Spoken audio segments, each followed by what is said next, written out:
स्वागत है इस डिजिटल धोखाधड़ी पर लर्निंग सेक्शन में। आज हम आपको डिजिटल दुनिया की उन खतरों के बारे में बताएंगे जो हमारे अनजाने में हमें नुकसान पहुंचा सकते हैं। इस जानकारी को ध्यानपूर्वक सुनिए और अपनी सुरक्षा के लिए इसे अपनाइए। डिजिटल दुनिया ने हमारे जीवन को आसान बना दिया है, लेकिन इसके साथ कुछ खतरे भी हैं जिन्हें हमें समझना और पहचानना जरूरी है। डिजिटल धोखाधड़ी से तात्पर्य उन अवैध गतिविधियों से है जो इंटरनेट या डिजिटल उपकरणों के माध्यम से की जाती हैं। आइए लोन धोखाधड़ी से सुरक्षा, जरूरी जानकारी और उपाय के बारे में जानते हैं। गांव में साधारण दिन था, पर आशा और गीता की चिंताएं असाधारण थीं। उन्हें समझ में नहीं आ रहा था कि उनके मोबाइल पर आ रहे अजीब मैसेजेस का क्या मतलब है। गीता, मुझे लगता है मेरे मोबाइल में कुछ गड़बड़ है। लोन वाले ने मेरी जानकारी मांगी थी और अब ये अजीब मैसेज आ रहे हैं। अरे, ये तो धोखाधड़ी लगती है। मुझे भी ऐसा मैसेज आया था जिसमें कहा गया था कि मेरी लोन की किस्त बाकी है, जबकि मैंने सब चुका दिया था। रवि, जो बैंक का कर्मचारी है, गंभीरता से उनकी बात सुन रहा है। ये बहुत गंभीर समस्या है। कई बार लोन देने वाले कर्मचारी ग्राहकों से धोखाधड़ी करते हैं। वो आपके फोन से आपकी निजी जानकारी निकालकर गलत इस्तेमाल करते हैं। बहनों, लोन के नाम पर धोखाधड़ी करने वाले लोग नए-नए तरीके अपनाते हैं। कई बार वे आपको कहते हैं कि लोन पास कराने के लिए अपनी सिम किसी और के फोन में डालें या नई सिम खरीदें। ऐसा करते ही वे आपकी सिम का गलत इस्तेमाल कर सकते हैं और आपके बैंक खाते से पैसे निकाल सकते हैं।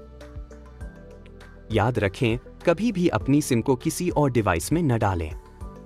यह बहाना हो सकता है आपकी जानकारी चुराने का। महिलाओं को अब ये समझ में आ गया कि समस्या क्या है, लेकिन उनके मन में सवाल था, इससे बचे कैसे? तो हम क्या करें अगर ऐसा कुछ हो जाए? पहला कदम है जागरूकता। अपना मोबाइल पासवर्ड हमेशा मजबूत रखें, जिसका कोई आसानी से अंदाज नहीं लगा पाए। कभी भी अपना निजी डेटा फोन पर किसी के साथ साझा न करें और अनजान कॉल्स और मैसेज से सतर्क रहें।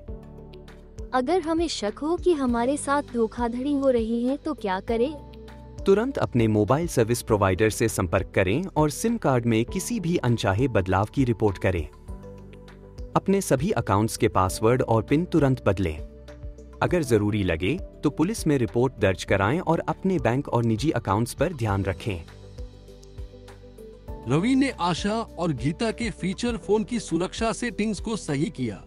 उन्हें सावधानी बरतने और धोखाधड़ी से बचने के तरीके समझाए। बहनों, सबसे पहले अपने फोन में ये चीजें सुनिश्चित करें। पिन लॉक चालू करें। हमेशा अपने फोन और सिम पर पिन लॉक रखें। इससे बिना आपकी अनुमति कोई आपके फोन या सिम का इस्तेमाल नहीं कर पाएगा। अजनबी नंबरों से सावधान रहें। अगर किसी अनजान नंबर से कॉल या मैसेज आए और वो आपसे ओटीपी मांगे तो कभी न दें। लेन देन की तुरंत जांच करें। अपने बैंक खाते के बैलेंस को *99# जैसे कोड से नियमित रूप से चेक करते रहें। यह फीचर फोन पर भी काम करता है। संदिग्ध लिंक न खोलें। अगर आपको किसी मैसेज में लिंक मिलता है तो उसे तब तक न खोलें जब तक आप उसे पहचान न लें। अगर आपको किसी भी तरह की समस्या महसूस हो तो तुरंत साइबर क्राइम हेल्पलाइन या नजदीकी पुलिस स्टेशन में शिकायत करें। याद रखें, सतर्क रहना ही सुरक्षा है। धोखाधड़ी से बचने के उपाय अब महिलाओं को पता चल चुके थे, पर रवि ने उन्हें कुछ और जरूरी बातें बताई।